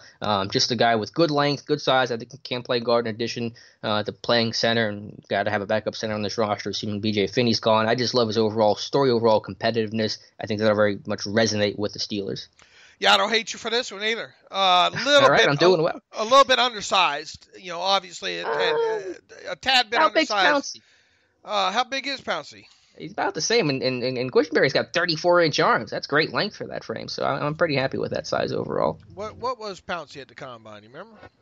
He was a train coming, so I can look that up, or you can vamp or something. Let me see if I can find it here on real quickly here. He was 6'4.5", so 6'04.4" versus 6'03.1". Is that right? What's Pouncey's arm length? 32.5". All right, so I think they call it a wash. Cushenberry longer, Pouncey's a little bit taller. I think the length seems to matter a little bit more, so about the same. And I think you got to ask yourself right now. Let's assume BJ Finney does indeed ride off into the sunset. Who's your backup center right now? Matt Filer, pretty much. That's a problem. So yeah, they got to address it. Right, and as much as we would like to, if possible, you'd like to get a center that can play you some guard. Mm-hmm. And I think Cushenberry has the size to play both. Because like you couldn't draft Nick Harris and have him play guard. No, it could only be I know he wouldn't really fit Pittsburgh at all, but like Cushenberry has the size and length to play. I think center or guard, that's important. The only other thing I could see them, I think they're going to address more of a center-like player than guard, because look, I think what they're betting on is, okay, we could get Filer moved over there. Hopefully they won't need much more past that. But if they can get them a center type that can also play some guard, mm-hmm. I think they'll be. I think that would be. It's got to be some center prerequisite in there is what I'm getting at there. And it's easier for a center to play guard than a guard to play center and teach him how to snap. Right, and that's why I think Hennessy's going to be on the table. Yep. For them, and as much as people don't like it, if the draft, the Wisconsin center If he's there in the second round, which I think there's a chance, I know it doesn't sound sexy, but and even though he's a guy, I don't think he's played much of any guard, but he claims that, hey, I can play anywhere interior for you. The Tyler Bazadez or out of Wisconsin, I think he could be in play in the second round potentially for the Steelers. Yeah, truthfully, as kind of a look behind the veil how the sausage is made, I would have gone with Matt Hennessy in the third round. But since I went with Trotman and already kind of a non-Power 5 guy at 49, I wanted to go with Power 5 in round 3. But I think Matt Hennessy would be a great fit for that comp pick. Yes, indeed. So once again, I understand how you engineer this thing, and I don't have a problem with these first 2 picks at all. I mean, they're very realistic, in my opinion, so far where we sit right now. Well, hopefully you like this next one. I'm going defense here with safety, and again, trying to find that sparky safety. I think this is about as good as it's going to get in terms of a mid-round pick. I go Kayvon Wallace from Clemson, who ran 4.53 but had 38-inch vert, 11.1, and then brought in a 6.76 streak cone with good experience, decent production. I need to learn some more about him, so I'm at the Senior Bowl, talked to him at the Senior Bowl. Seemed like a good guy overall. And then safety depth, again, is such an underrated need for this team. Yeah, look, I mean, if you're not going to go underclassmen here, right?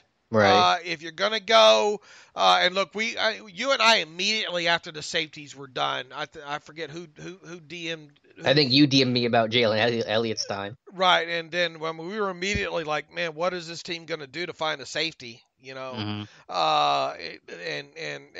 one that potentially fit the mock, in 4th round. Yeah, I mean, I think this is going to wind up being a popular guy moving forward here because look, if they don't go underclassmen, they're going to go all-star kid. Yep. All right? Yep. Agreed. And there's not many of those that play in the all-star game, right?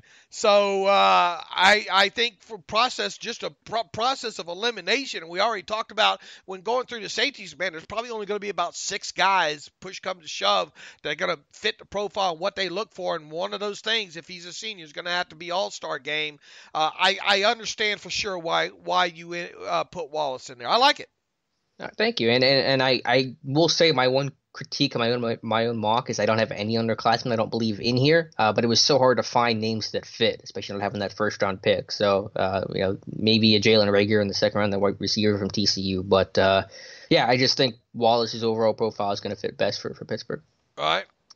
Other 4th round pick, again, sticking with Senior Bowl, and this guy might be a little bit too old, but I love his separation, and I think, I've always said the best receiver is an open one, so I went Van Jefferson, receiver from Florida, had I think the best performance of any receiver, right up there with Denzel Mims at Mobile. Unfortunately, has a foot fracture, discovered at the Combine, is going to miss about 2 months or so couldn't work out at Indy, probably will not work out at his pro day. But Jefferson's a guy that's a great route runner, can get open, can play on the outside, can play in the slot. About me in middle of the field type production, and football bloodlines too. His dad played football for a long time, a receivers coach, I think, for the Jets right now, I believe. So football family bloodlines, Florida guy, Power 5, makes a lot of sense. Once again, I definitely understand the selection. The bad thing is we're not going to get an a measurable athletic profile on him for the rest of this because of stress fracture? Is that right? Yeah, Jones fracture. Yep.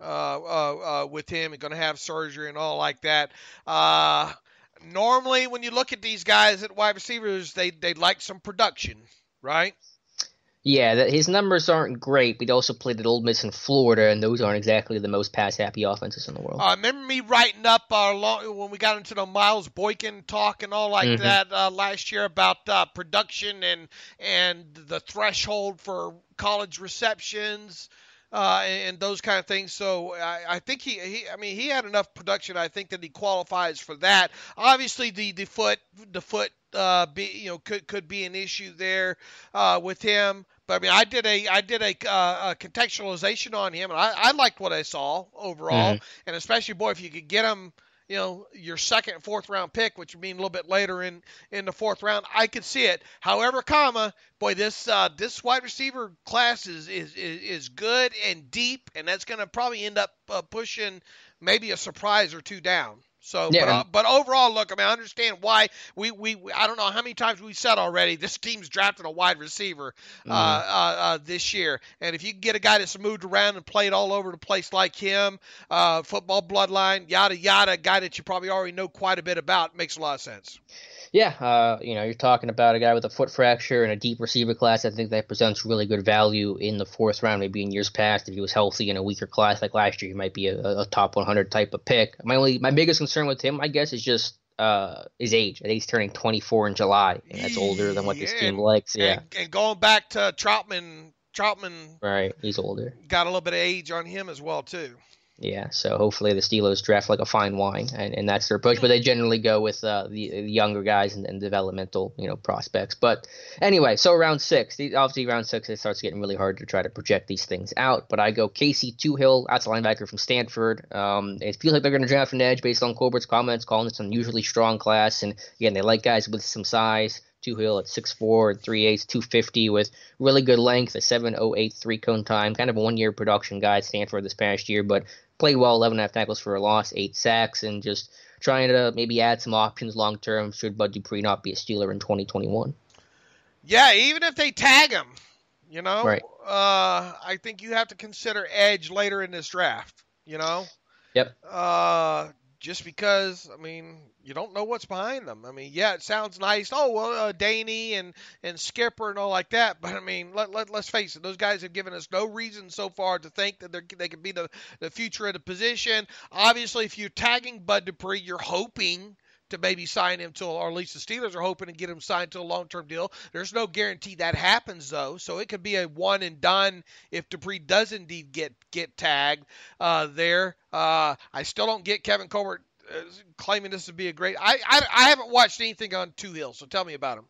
I really haven't either outside of his combine work, and so again, late round guys, I was just trying to throw an edge in there because I did want to put in a pass rusher based on Colbert's comments, so that's a guy on my list. But yeah, I just think overall from a size standpoint, maybe not the biggest guy, but 250. I mean, you add a little weight, can live with that, and again, good numbers, 39-inch vert, 10.6 broad, 7.08 3-cone time. Maybe even goes a little higher in this in the weaker class, but just someone that kind of felt like it made sense on day 3. I mean, he was a fifth-year guy, wasn't he, in 2019?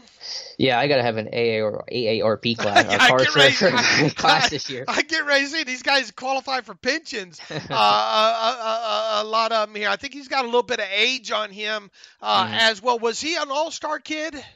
Not at the Senior Bowl. I don't know if he was anyone else. Maybe he was an NFLPA or Shrine Game, but not Senior Bowl. Yeah, I'm trying to remember if he was at the East-West Shrine Game as well too. Hold on a minute. I imagine he popped up somewhere. I think he looks like he was at the Shrine Bowl. Yeah, East-West Shrine Bowl. I don't remember him though. Yeah. I had to go back and see some of the stuff. Maybe did Tom write him up maybe as a player to watch? I don't remember. I had to go back and read some of that stuff. We put up so much great content on the site to keep up with. But yeah, I understand it. I don't hate it. I just don't know a lot about him. Yeah, and again, the issue with the overall mock is I have a lot of seniors, a lot of older types that does not necessarily jive with what the Steelers do. And in round 7, I do feel queasy about waiting this long on a nose tackle. It came down to taking either a safety in the 4th round or a nose tackle in the 4th round. I ultimately went with a safety, just a higher position of priority. So I'm going Benito Jones, nose tackle from Ole Miss, a classic plugger, maybe a little more athletic than your old school types, but not by much. He's got to stay on his feet more. He's on the ground too often, but when he's on his feet, he does play with power and can get penetration, hold the point of attack. So would not feel really good about the situation if this turned out. Maybe they signed somebody low level in free agency, but throw a nose tackle in there to round things out. Yeah, I get it. Like we said, I think earlier in this podcast, it sure be nice you had like 2 other picks. To go along in here because you're trying to address so many different things and you didn't get to one thing that you did do in your last mock that you weren't able to do in this one was address, I think, the off-the-ball linebacker, right? Did you address that in the first one, inside linebacker? I think I did. I mean, I could have thrown Evan Weaver in here if I really wanted to, but I went with Benito Jones. Okay. Really, and I put this on Twitter earlier before we even got on the pod. I like how you reverse I like how you shook it up, A, from your first one, and B, you kind of reverse engineered it. And I like how you put it together here. So, yeah, I mean, it's very believable, at least where we sit at right now. Yeah, and obviously all very much subject to change as we get closer in terms of what the team's needs are going to be and what roster moves they're going to make or whatever, and pre-draft interest. But yeah, so when's your next mock draft coming? Hopefully by the weekend. Yeah, Okay. if not by the weekend, the first of next week. I still got to try to. And once again, I try to change it up as much as I can, but there are going to be certain guys in there. I mean, I think fit, Mm-hmm. but I'll try to change mine up a little bit there to have a little bit of change for the sake of change. And by the way, speaking of all draft stuff, we have our pro day tracker up on Steelers Depot. Miami, Ohio had the first pro day yesterday. Area scout Dan Colbert, MAC territory, so he showed up there. We caught a clip of him, so we'll be keeping track of that. It's one of our favorite things to do, see where these scouts and coaches and coordinators and all of them show up. So we'll have that running tab and tracker up on Steelers Depot. All right, shall we? Where are we at now? This next 2 week, we're 2 weeks away from the start of the new league year. There was another report. I don't think it was surprising from Jenna Lane of ESPN, saying sources have told her the Steelers plan on yada yada tagging Bud Dupree. We write it up because it's out there. I don't think it's a surprise to anybody. But regardless, it's. Look, they're going to be they're cap strapped right now, and I wrote about this a few days ago as well too. I still expect them, everything that's come out of their mouths so far, to potentially tag Bud. Mm-hmm. But is it slam dunk? Is it guaranteed to happen? Would you bet my house on it?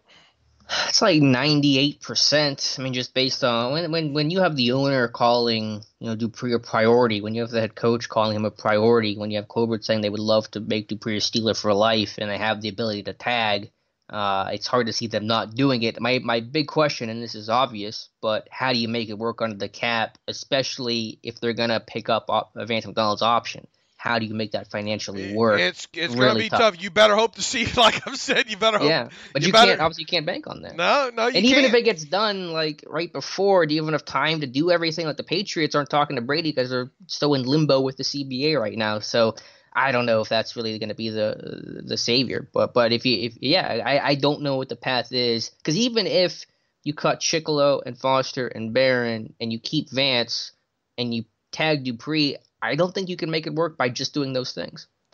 It's going to be tough. And even look, I mean, the cap might go up a little bit with having an extra playoff game, extra couple playoff games there, but it's not going to go up astronomically. And plus, in the new CBA, your minimum salaries are going up as well too. Right. So people say, "Oh, all this cap room." No, it's going to get ate up. Trust me, in a hurry. It's not going to go up enough, I don't believe, to offset to make it where that it went up this, so now they're going to be able to do that kind of thing there. But the biggest thing is eliminating the 30% rule. And you ask about time. Could they potentially still push back the start of the new league year by a week or two? I think it's possible. Even if they don't, with a week to go, I bet they've had a lot of conversations with a lot of agents already saying, look, if this happens this way, we want to do the restructure this way, kind of thing. And I bet it's all a point of just putting a couple of John Hancocks down on a couple of pieces of paper. They obviously at this point would have to have a if and a then type scenario when it comes to some of these restructures. And you're right. Just merely cutting a few of these guys is not going to be enough still. Right. So something's going to have to be done. And look, I know it's not popular, but I still think Vance McDonald survives March 18th. Yeah, I mean, that's the way Colbert's implied it. But I remember in that podcast we did, I went back and listened to it because I wanted to make sure I had it right. The path to keeping Dupree under the tag was cutting those three guys, Foster, Chicolo, and Barron, and not picking up McDonald's option, and also restructuring Ben and extending Hayward, and also so you can tender Hilton, Fowler, and Banner and tag Dupree. So that was the way to do it. And if they keep Vance, I think the 30% rule. I think the 30% rule. In order to get Dupree in there, I think the 30% rule needs to go by the wayside. As a new CBA getting done. Right. And there's no, there's no guarantee. We're still probably a week away from the players even voting on it. Right. Right. I don't Now, know where that I vote's mean, going. look, even if you freed up an extra, I mean, let's face it, if you didn't pick up Vance's option for this year, by the time roster displacement, blah blah blah, I mean, it's $5 million. People say, well, that's a big number. Well, yeah, no, from basically from a need standpoint too. It is the player worth the money, you know? And I know that that's kind of debatable at this point, but Hmm. I mean, is that $5 million going to be the difference in keeping Bud Dupree? I guess suppose it It could sounds be. like it. I mean, that's what it came down to. There was not a lot of room for error. And if it comes down to Dupree versus Vance, I think they're going to go Dupree over Vance. How about this crazy thought? How about they sit down with Vance's agent and say, listen, we want to keep Vance for 2020. The whole CBA situation's really got us in a tight spot right now. We can't keep Dupree on the tag and pick up Vance's option. So here's what we want to do. We want to decline Vance's option, wait for the CBA to get done, and then re-sign Vance to a very similar deal that he would have had we picked up the option 2 weeks from now. 2 weeks from the start of the new league year, and that way we can tag Dupree and have him. The CBA gets done, the cap situation changes, we have a little more flexibility, and we can re-sign you in 2 weeks. Does that even sound remotely possible? I don't think Huh. once he's gone, he's gone. Somebody will pay him. You think? Yeah, somebody will pay him. Okay. All right, Somebody fair. will pay him the cash equivalent in 2020 to what he would have earned cash wise with the Steelers. So Yeah. in I mean, other I'm words, saying that Pittsburgh would sign him to that same deal that he has right now, just do it 2 weeks later when the CBA is done. well, and the thing is, you have to be sure that CBA gets done. You have to make sure that the 30% rule, gone. It's not impossible, as I like to say, but Yeah. once he's out that door, I don't think I he's coming back. Yeah, I mean that's fair. Yeah, I'm very far-reaching here. I think got to be really creative because I don't know how else you do it. I mean, I don't mean to get here in the math, but we went through that math pretty heavily and said this is the way you have to do it. And keeping Dupree while still tendering the players you need to tender involved not picking up Vance's option. That was a requirement. It's going to be tough, and could you go squeeze every ounce out of every restructure? Even could you restructure like 6 or 7 guys at the 30% rule, and get the blood out of the turnip? He could, I suppose. but wow, that's a lot. That's a lot of work to have to get done there. Yeah. Yeah, so we'll see. Again, you got 2 weeks to find all this stuff out, but I think ultimately they will tag Dupree, and we'll see what else happens. I suppose, and I'm not a fan of it, at this point. I mean, could you cut Tyson Alulu? I mean, you would save, I don't know, displacement, blah, blah, blah, a little over $2 million that way.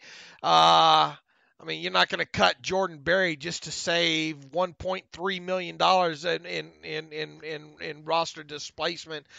There, you're probably not going to. I mean, could you cut Daniel McCullers and get yourself Switzer. another $1 million there? Switcher, you're not going to save but 100,000 if Oh, is that what it is? Okay. I mean, yeah.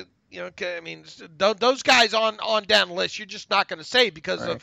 of displacement. I mean, let's see, Switcher's scheduled to make 820,000, so a minimum salary. I mean, you save a couple hundred, maybe a couple $100,000 depending on what the new minimum salaries are. But if you're down that low trying to dig in the dumpster, I mean, Yeah, you're basically saying do you gut your roster, the depth of it, to make it work. And look, I mean, I'm not saying that, I'm in no way saying that you keep Ryan Switzer because he's going to make the roster, but look, you still got to have guys on this, because things happen, Yeah. You still have to carry, some NFL, caliber type bottom of the end roster players just because you need those guys, for the offseason and all. Yeah. So I don't know. It'll be very interesting. Again, I just point blank, if they tag Dupree and they keep Vance, I don't know how you make the math work. I mean, they're smarter than me. That's what Omar Khan gets paid for. But I can't wrap my head around it. Yeah, like I said a couple of times too, I have a feeling I might learn something this go around here as well too. But we'll see. All right. And regardless, the next 2 weeks, there's going to be news at some point here, sooner rather than later. I'm trying to look back to when some of the moves. When did they cut Bostic and Bostic was right after the draft, like the day of the day. Okay, that way, and they also held on to Burnett a little bit longer too, didn't they? Before the draft, I don't remember they held on to him for a while. Yeah, it's like April. Yeah, I don't remember there being key cuts ahead of the start of the new league year last year. Burnett was cut April 1st, but that was that whole game with him wanting to be cut. I think the team kind of tried to screw him that way. I mean, if they cut Foster, they're going to cut him before free agency, just out of respect to Foster. Yeah, I mean, look, they're not going to have a choice with the time on some of these guys. I'm trying to look back 2018 March. Where did they released Gay, Mitchell, and Golden on the 14th of March. And free agency started on the 18th. So they ran that pretty damn close to the damn wire. Yeah. That year as well. You would think they'd let some of these guys free here that they know that are going to get free just out of due respect, Right, and I would imagine those guys know it's coming a couple days before it actually happens. Hey, we call them a couple days before. Hey, we're going to release you in a couple days, so start calling around. That's right. So yeah, I mean, they should do it with what day is the new league year? 16th, 18th. 18th right 18th. Now. Yeah, they should be doing it around 13th, 14th of March, I would think, if they're going to make these moves. All right, let's get to some emails here from, let's see, if I can find some good ones here. Matthew Crossland writes in, hey guys, love the long podcast for the drafts. My question is a bit of a callback. A few shows ago, Alex mentioned it was important we stop kicking the can down the road on tight end and draft one rather than trading for one. Njoku and O.J. Howard were names that came up. My question is, at what point would you alter your stance on this? For example, if Troutman and Hopkins are gone at 49 and then AOK and Kmet are gone at 128, wherever the comp ends up, would you be willing to part with the comp pick for Howard, or a fourth or a fifth or a fourth for Njoku? Love the pod. So at what point would you consider, okay, well, we didn't get this guy in the draft, we need to trade for this guy? Oh, I might not do that till training camp, like a Vance McDonald type of thing. I mean, there's always a level. I don't think Njoku's going to go for a fourth, but I understand just the hypothetical of it. It's just an overall philosophy thing. Or, I mean, if it doesn't happen this year, it doesn't happen this year because of the class, because of the lack of picks. I mean, okay, I understand that, but my point is just sooner rather than later they have to look at making an investment in the position because it's just been long overdue, and I think that's inarguable at this point. And I think it's less likely to see one of those trades happen if McDonald survives March 18th. Right. Regardless of what happens in the draft. Mm-hmm. I mean, I understand why people are throwing Njoku and Howard out there. I just think if you throw in the Steelers in that mix, you got to throw other teams in the mix as well, too. And I think the compensation they'd get from teams not named the Steelers might be better. Yeah, and I think the Browns are picking up Njoku's fifth-year option with the new coaching staff. So I think Freddie Kitchens didn't like him, but it's a new whole regime over there that's going to have a different opinion of Njoku. Barbardi writes in, edge may not be particularly strong, but the stand-up linebackers could have some top talent still available at 49 with all the receivers and O-line going early. Some real nice athletes in that group. I don't understand the fervor for Hurts by many Steeler fans. I don't get it either. Yep. I think didn't Scott Pavel kind of write something along those lines, or was thinking?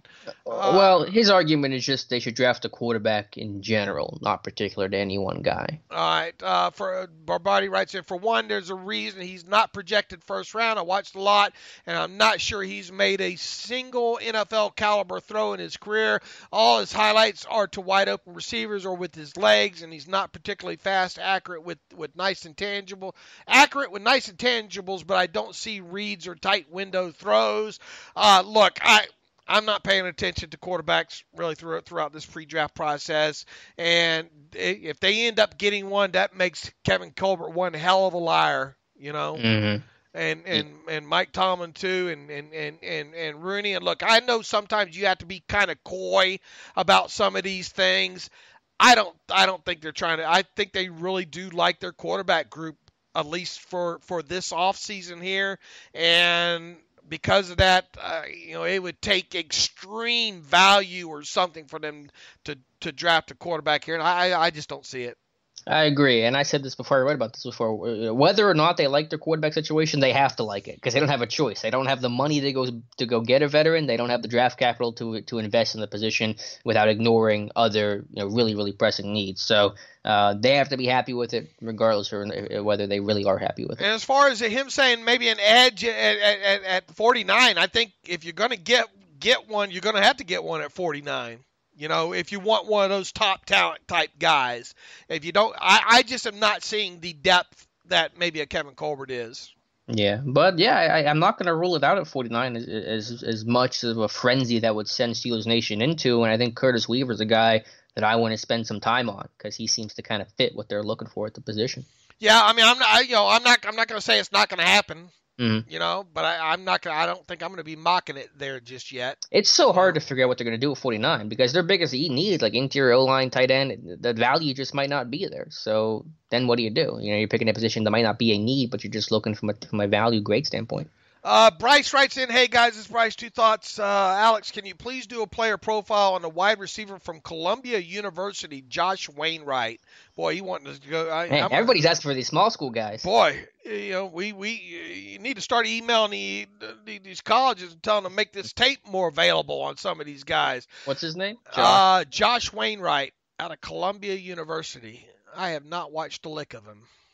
If there's anything on YouTube, there's a bunch of interviews, so I can learn how good of an interviewer he is. I might not be able to find much in terms of tape on him, but he says watching him play, he's got some good quickness, combat catch guy. It was very productive, has the size to play in the slot in the pros, and I wouldn't mind if the Steelers drafted him late or if he was signed as an undrafted free agent. Have you studied any of his tape? Bryce, no, I haven't on him. I'll try to look and see what's out there, man. I got such a long to-do list right now on some of these guys, man. I mean, you're never caught up, right, Alex? Yeah. Wide receiver from Columbia in this class, I can almost guarantee he's going to be undrafted, and we'll profile him if he surfaces. Bryce writes, Dave, here's a question about two past Steelers. In your opinion, who was the better running back for Pittsburgh, Barry Foster or Willie Parker? Oh, God. Two different style running backs there. I'm willing to bet Willie Parker had more explosive plays, right? Seems like a safe bet. Look, Barry Foster was definitely in what they asked him to do in the style of game that was being played when they asked him to do it was one thing. But also Willie Parker, they didn't call him Fast Willie for nothing. And I don't know. I'd have to look at the explosive plays and the successful run rates, blah, blah, blah. I haven't done that. Just off the cuff, I would choose probably Willie Parker. Yeah, I'm going to go with the guy that had a 75-yard touchdown in the Super Bowl to win the Super Bowl. Yeah, and just the ability to because, man, explosive plays just mean so much, Mm-hmm. Let's see here. Try to find if I got maybe one more. We got a lot of questions about this. This one's from Chuck Griffith, but he's not alone. I think I'm seeing a few others maybe on Twitter as well too. What are your thoughts on Dallas Renegades tight end Donald Parham and where he fits in this year's tight end class? He was an undrafted free agent, originally signed with the Lions, then the Redskins practice squad. Not sure if anyone holds his NFL rights right now. I don't believe anybody does, obviously, Chuck, because he's with playing in the XFL. Great story, definitely putting up some numbers over there. But even so, he is a guy that I think, will a team give him a chance? I think a team's probably going to take him to camp with him when all's said and done. But I think he's a minimum salary player right now. Yeah, he's just a camp, bottom of the roster kind of guy. I mean, he was a big body. Everyone loved him coming out of college. Where'd he go? Some small school, Stetson or something? I forget where he went. Somewhere small school. I don't know. If it hasn't happened now, probably not going to happen. Probably someone that fans get more excited about than they should. Yeah, anybody that puts up numbers, they're going to be asking about. So look, Chuck's not the only guy to ask about him. I don't think. I know. I've gotten on my timeline like 5 times. Sean Schaefer writes in from Waynesboro, PA. Is that close to you, Waynesboro, PA? Yeah, it's not too far. Hey guys, with us not having a first pick in this year's draft, what are your thoughts on the Steelers trading back? I think that's another thing you and I are starting to get more of. Mm-hmm. What do we think about trading back in round 2 and possibly picking up an additional 3rd round pick? With 3 picks on day 2, they could address tight end, wide receiver, interior offensive line, then come back on day 3 and grab a defensive tackle, some safety depth, and linebacker depth. Thoughts? Sean, it's just not as easy as just pushing the button. It all sounds great in theory if you can move back, trade back and still get a guy that maybe you thought, might be there where you picked in the 2nd, blah, blah, blah. I don't, in theory, I don't have an issue with it, but it all depends on how the board breaks. I don't think obviously that's a deal that you make until you're in the moment. Mm-hmm. And couple, the conversation starts maybe a couple picks before you're on the clock in the 2nd. But the fact that this team already doesn't have a 1st round pick, the fact that they're already picking barely in the top 50, boy, it'd have to be pretty damn good deal for the Steelers to move back even, a handful of spots there, and they still better be able to get the player that they maybe had targeted at 49. Right. Yeah, it's certainly possible. Something I've encouraged greatly, just because you have only 6 picks. We both done these mock drafts and the difficulty of them trying to address everything with only 6 picks and really no money in free agency to put a Band-Aid on these things. I will say the one issue, though, is that if you wanted to trade back and still get that tight end, is he going to be there if you drop back 15 spots? Is he still going to be there? And if not, then what do you do? So there's a delicacy. And as you said, Dave, you're not really going to know until you're in draft day and you can really evaluate what the board looks like. Look, I'm not going to say it's not going to happen, kind of thing like that. But boy, a lot of the play, it's got a plan that's really got to line up a lot more than he would even win in the 1st round, because at least in the 1st round you probably got a little bit better idea, Right. maybe what's going to be there. So look, I'm not going to say it's not going to happen. I wouldn't hate it, depending on obviously how it shakes out there, but trying to predict that kind of stuff is next to impossible, man, especially after the 1st round. Yep, agreed. Jason Follin's the other one, right? Do you think Donald Parham could be the answer to the Steelers' tight end need? I'll never be opposed to signing people for a minimum salary. I'll leave it at that. Anything outside of that, I just the Steelers don't have any money to spend on that kind of stuff, so it would have to be a minimum salary guy. And like I said, I think he ends up somewhere. In a camp somewhere. So there's that. All right, Alex, we've gone a little bit long, obviously, here, but got a couple questions in. You and I will resume our talk on Friday.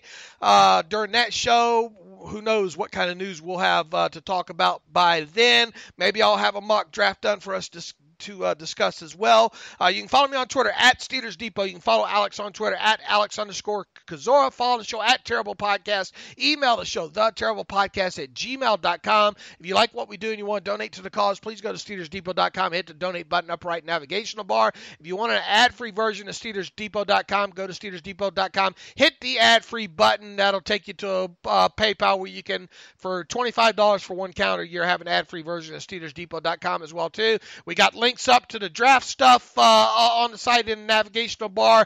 Pro day dates. Alex's mock draft is up there. Early pro day sightings with the Steelers. All that stuff can be found on site and until Friday. As always, thanks for listening to the Terrible Podcast with Dave and Alex.